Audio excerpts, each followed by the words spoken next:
ACI agri business নিবেদিত দীপ্ত কৃষি সংবাদে স্বাগত জানাচ্ছি নুসরাত তরিন। শুরুতেই জানিয়ে দিচ্ছি দীপ্ত কৃষি সংবাদ শিরোনাম। ঢাকার এসিআই সেন্টারে হয়ে গেল avian disease veterinary post graduate training course সম্পন্নকারীদের মাঝে সনদ বিতরণ।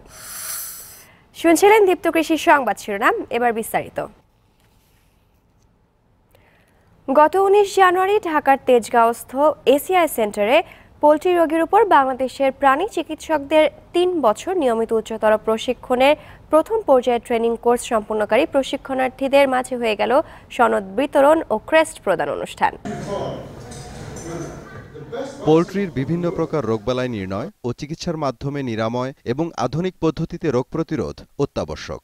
এ বিষয়ে মাঠ পর্যায়ে কর্মরত 30 জন ভেটেরিনারিয়ানদের প্রশিক্ষিত করার উদ্দেশ্যে রাজধানীর শেরেবাংলা কৃষি বিশ্ববিদ্যালয়ের মেডিসিন অ্যান্ড পাবলিক হেলথ বিভাগে পোল্ট্রি রোগের উপর উচ্চতর প্রশিক্ষণের 4র্থ পর্ব শেষ হল।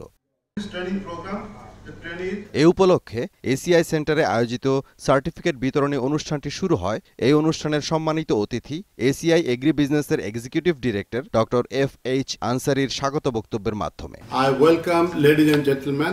শেরেবাংলা কৃষি বিশ্ববিদ্যালয়ের vice chancellor professor doctor Kamal Uddin আহমদের সভাপতিত্বে সমাপনী এ অনুষ্ঠানে প্রধান অতিথি হিসেবে উপস্থিত ছিলেন বাংলাদেশে নিযুক্ত ফ্রান্সের সম্মানিত রাষ্ট্রদূত Sophie এবার্ট। Animal healthcare, because I'm sure that all of you know very well how much it is important, because not only for the animals, of course, but of course for human healthcare, and human healthcare means development for the country.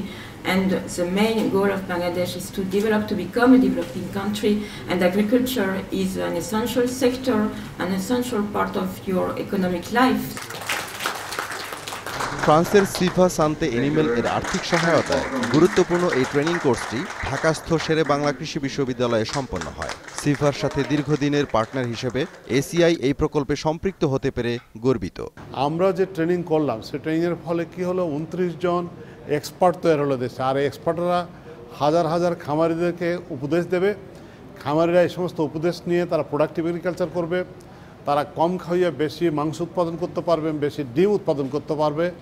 আমাদের দেশের মানুষ এই মাংস ডিম খেয়ে মেধাবী বাংলাদেশ তৈরি হবে, এবং আমি মনে করি বাংলাদেশের গ্রামে গঞ্জে মানুষের মুখে হাসি ফুটবে। ট্রেনিং অব্যাহত থাকলে আস্তে আস্তে সারা বাংলাদেশের আনাচে কানাচে শুধু শিক্ষক নয়, শুধু ডক্টরস নয়, এবং গভর্নমেন্ট অফিসার্স নয়, এই এনজিও যারা এই সেক্টরে কাজ করছে তাদের মাধ্যমে যখন তারা সচেতন হবে, তাহলে তারা প্রোডাকশনও বাড়বে, সাথে সাথে সেফ ফুডও সেখানে হবে তৈরি, যেটা বাংলাদেশের জন্য খুবই ভালো হবে। We are very, very pleased of this first session. The participants are also very pleased of the pragmatic lectures that has been given to them. What we hope now that they will play their role for the small-scale farmer by supporting them in their daily business as producers, in order to reduce the mortality and to support the poultry production in Bangladesh.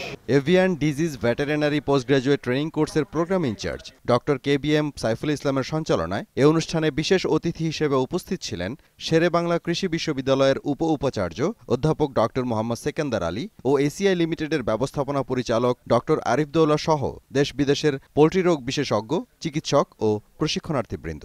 প্রথমবারের মতো একটা international স্ট্যান্ডার্ডের training organise করা কিছুটা কষ্টসাধ্য হলেও আমরা খুব আনন্দিত যে আমরা খুব সফলতার সাথে ট্রেনিংটা 4টা সপ্তাহে, একটা বছরের 4টা সপ্তাহে এই ট্রেনিংটা কমপ্লিট করতে পারলাম। আমরা আন্তরিক ধন্যবাদ জানাচ্ছি আমাদের শেরেবাংলা কৃষি বিশ্ববিদ্যালয়ের প্রশাসনকে, আমাদের ফ্যাকাল্টি ডিন মহোদয়কে এবং সকল প্রশিক্ষণার্থীদের ধন্যবাদ জানাচ্ছি। তারা চমৎকারভাবে প্রোগ্রামটা অংশগ্রহণ করে সহযোগিতা করে এটা আমাদের সম্পূর্ণ করতে সহযোগিতা করেছেন। আশা করছি ভবিষ্যতেও সকলের কাছ থেকে এই ধরনের সহযোগিতা আমরা পাবো। বাংলাদেশের প্রাণী চিকিৎসকদের নিয়মিত উচ্চতর প্রশিক্ষণের মাধ্যমে দেশের প্রাণী সম্পদ রক্ষায় ও উৎপাদন বৃদ্ধিতে আরও বিপ্লব ঘটবে, সেই প্রত্যাশায় সবাইকে শুভেচ্ছা জানিয়ে শেষ করছি এসিআই এগ্রি বিজনেস নিবেদিত দীপ্ত কৃষি সংবাদ। ধন্যবাদ সবাইকে।